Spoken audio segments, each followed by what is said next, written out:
Hello guys, welcome to my channel. I hope everything is okay in your life. This video series has been prepared for general features of the classes in BDO to be conveyed to you by the Classmasters in appropriate way. The information contained in this video is limited and will not be a detailed guide. In the content you will meet, there will be an interview about the structure of the class in general. If you have friends around you who have questions about this class, they will probably be able to find general answers. The purpose of interview is to convey the class to you in a short and fun way. First, you will watch official trailer of the class, then we will start chatting with our guests. During the chat, I will add as many images as possible and try to provide you with a better information transfer. I hope you enjoy these contents. All these and similar classes will be completed and published in time. If you do not want to miss the moment when they are published, do not forget to subscribe to the channel and activate the notification button. Enjoy watching.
Well, hello guys. Welcome. Today's guest is Memo for Tamer class. How are you, Memo? I'm doing good. May you please introduce yourself? Who is Memo? Hi, I go by Mamo. I've been playing in the NA server for close to 6 years, 30 years old. Thank you. How did you find BDO? From a friend or website? How you go into MMORPG games? How did you decide to play this game? I discovered BDO in 2015, I think, during the Japanese beta. I first saw it on YouTube from I think his name was Steparu, MMORPGs in 2003. I think my first MMORPG was, I don't know if anybody knows this one, but it's called like Survival Project. It was a pretty fun game, but I think it died after like 2 months. And then I got into MapleStory and then basically Guild Wars 2 and then BDO. Decided to play because I was pretty much done with those games and I wanted something new. How many years have you been playing your class? Is this your first class? Are there any other classes that you started the game with or tried? I've been playing Tamer for close to 6 years. My first class was actually Meiwa, which I played for like a few days, but the leveling was too difficult like 6 years ago, so I stopped leveling at level 53. And then I decided to try out Tamer and really enjoyed the mechanics. And I basically stuck with it because the animation canceling and was just super fun to me, so I just never got bored of it. But also one funny story was that made me really stick with it was one interaction I had at Sawzins. It was like a PvP moment with a Sork. After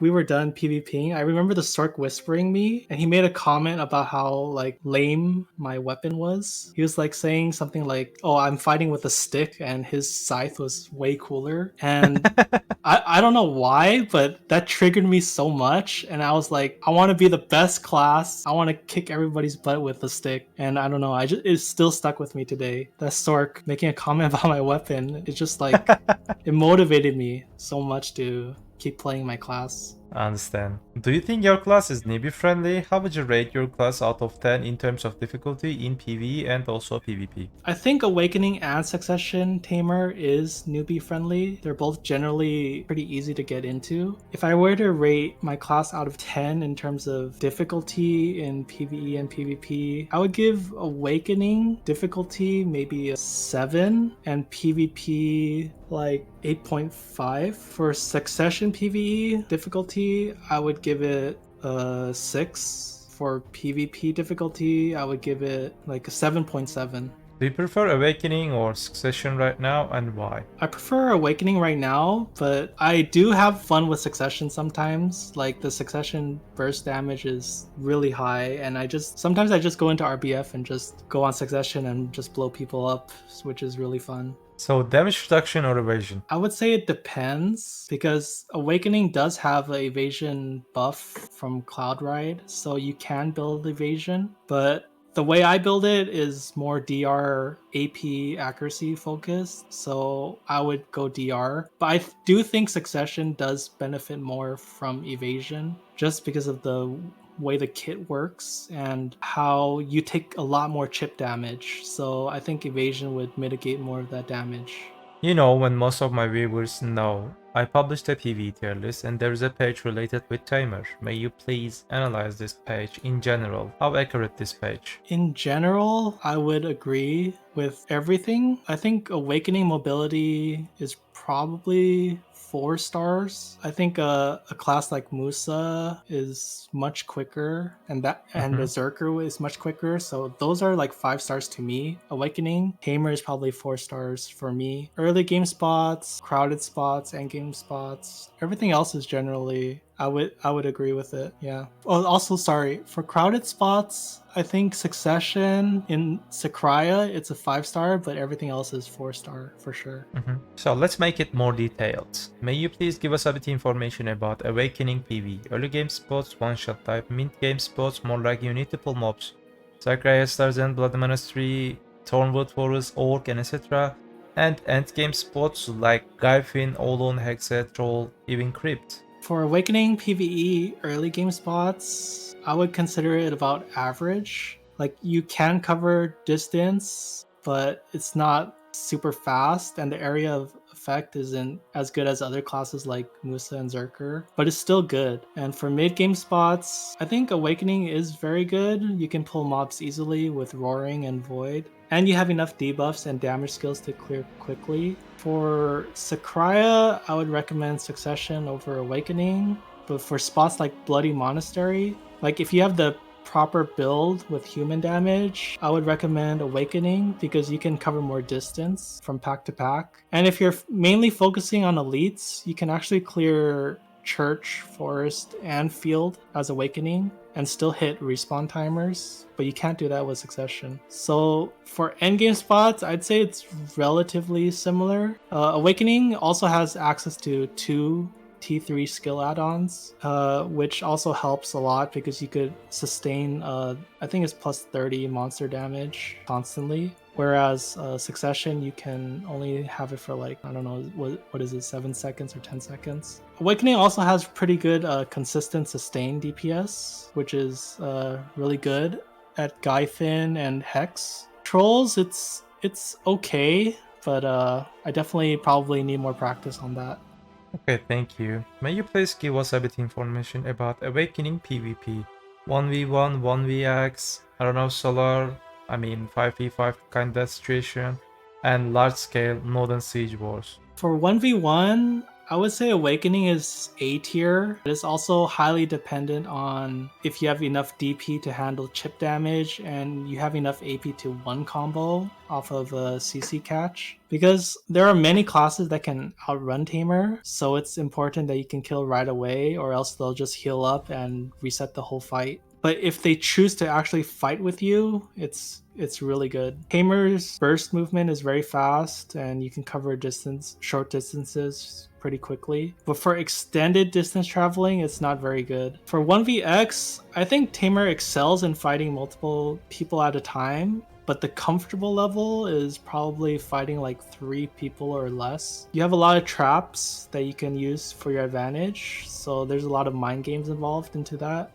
And also, like, if you're playing purely just to survive, you can survive for like an extremely long time, probably as long as Sork. For AOS and 5v5, this is like my favorite type of mode. I think it's very good, but it does require a lot of knowledge on class mechanics, awareness, and decision making is like the most important, because like the role of your class is, I would categorize it as 3 things: zoning, counterplay, and support utility. So you need to know like the openings of classes you're fighting against, and you need to be able to support your teammates and understand when they need help and what classes give them the most trouble, so you can focus those targets to relieve pressure. Obviously, this is like most important for anyone in a semi-competitive level, like decision making, awareness, all this stuff. There are classes that are just better built to support other classes, and there are other classes that are better built for offense. Tamer is one of those most unique classes, I think, because it can basically do everything. It's really a jack of all trades, but master of none. Like, you're not going to output as much damage as Musa, but you can definitely output a lot of damage if you get the right combo, and you can definitely assist better than other classes. And if played properly, Tamer is arguably good in a majority of compositions. Like, I don't think it's bad in any composition if you play it properly. Also, the 100% BSR ultimate skill is probably one of the best, especially in Arena of Solaire, because it stiffens and knockdowns. So you can't really emergency escape out of it. And it does really good damage. For large scale, like Node War and Siege, I would say that this is Tamer's weakest point, but it's also doable if you focus on specific areas like defense, flex, cannon team. And if you want to be like a main ball fighter, I would say that you have to fight in the outskirts and focus on zoning and peeling to prevent enemy ganking. Thank you. Let's talk about Succession. What about Succession PvE? Early game, mid game, and end game. So for Succession PvE, early game, mid game, and end game, I would most of the time recommend Succession just for all those situations, because for the early game spots, your AoE is much larger, you have really high damage, so you clear much quicker. For mid game spots, to elaborate on why I think Succession's better at Sakraya, I would say that you have attacks that are really large AoE and does high damage to clear packs, but at the same time, it can continuously pull mobs towards you at the same time. So it's like a continuous cycle of clearing and pulling. Basically, any spot with very high density of packs is very good for Succession. For Gyfins and Olin, Succession's really strong. It has high burst damage. And for Trolls, I think it's very good too, but I don't have enough experience at Trolls. But from Sneâky said at MENA, it's super good, so I probably trust him on that. I think the sustain is very good. Almost all your attacks have HP recovery on hit, and you have a lot of DP buffs to withstand damage. Okay, what about Succession PvP? Succession PvP, I think Succession 1v1 is very strong, especially against melee classes. But when you're fighting against range classes, it really struggles a lot. Like if you want to fight an archer and they kite, kind of can't really do too much unless you get lucky and movement speed debuff them. So the advantage is definitely against melee classes. Surprisingly, Succession actually can counter Lan because of the large AoEs. You can attack speed debuff and movement speed debuff them, which gives you a huge advantage. In 1vx, I think it's probably more below average, since a lot of your hard-hitting skills are frontal guard, and if people are actually aware of how your kit works, they can actually punish you by just going behind your back, and you can't really do much about it. For AOS and 5v5, I can't say for sure how well it does because I haven't explored it that far, but I noticed in Taiwan, Succession Tamer is actually ranked 2 on the leaderboards, and in South America, I saw that Succession Tamer is rank 1 and 3 for their class ranking. So definitely it can work, but it depends on the meta, I think. Because for NA, Succession Tamer has not been doing well I think there are a lot more assassin classes and succession berserkers. Those type of classes can actually punish and chase down succession tamers more easily. For large scale, like Node War and Siege, I'd say it's about the same, in the same state as Awakening, and your rules are pretty much the same as well. But I had to pinpoint one difference, or a way to be more effective, is that Succession should focus more on debuffing and providing more follow-up damage and CCs, and just trying to stay as safe as possible. But definitely it's really hard in large scale for sure. Okay, I think you summarized class very well, and those are enough. Thanks for your knowledges. Let's talk about game itself. What do you think about BDO's current situation from past until now? For the current situation, I think for certain things like quality of life features and their UI system, it's improved. But I don't know, like in the beginning of BDO, I think I've had a lot of fun, more fun than I'd say the first year is much more fun than now in terms of open world PvP, node wars, things like that. But I'm glad they finally added like Arena of Solaire, which is one of the most fun I've had for a while. But for the current situation, I do think that for class balancing, they do need to work on resists a lot, because certain classes like Striker E-buff is way too strong. They get like, I don't know how much resist, like 50% resist, and also their E-buff is like way too strong. They have super armor while walking and can just, it's almost unpunishable unless you get a grab, but you can't really re-CC them because they're still in super armor. So I definitely think a lot of classes also need a rework on E-buffs because they're way too strong, like Lon. Their E-buff is definitely too strong because they can just like perma dash side to side and have super armor and then iframe while off cooldown. So for things like that needs to be relooked at. And for debuffs, especially movement speed debuffs, I think that needs to be reworked, because I think there's some classes that give a 50% movement speed debuff for like 10 seconds, like Musa. So that's something that should never be allowed in this game, I think. And for 30% slow debuffs, I think they can be reduced to like 5 seconds instead of 10. So I think generally those are the stuff that I think needs to be improved on. It's not super healthy for the game to have these kind of, I guess, features or mechanics. Okay, thank you. If you have a chance to add new feature to BDO or change something, what would it be?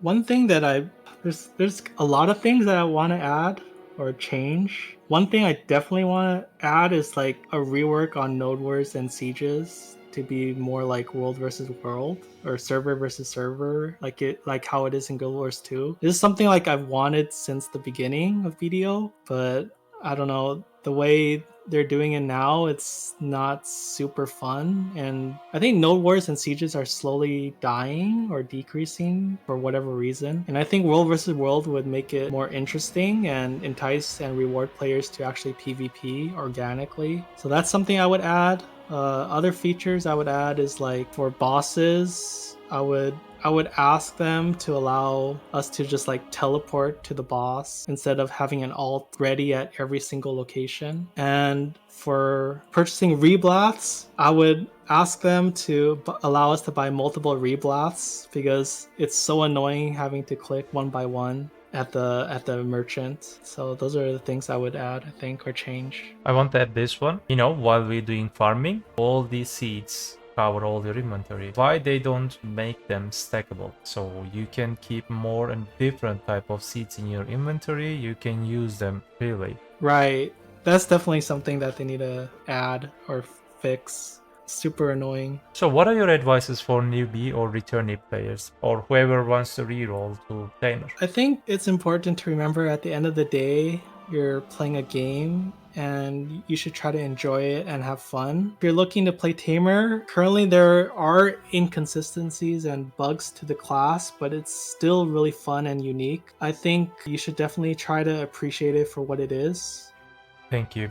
We are coming towards the end of the interview. And is there anything you would like to add? I just want to say thanks for having me in this interview. I know the Tamer community is really passionate about their class, so I hope I was able to represent the class sufficiently in this interview. Don't worry, you summarized class very well, and those are enough. Thank you for your knowledge, your experience you shared with us. Thank you so much. Thank you. Alright guys, do not forget, BDO is just a game, have a nice game.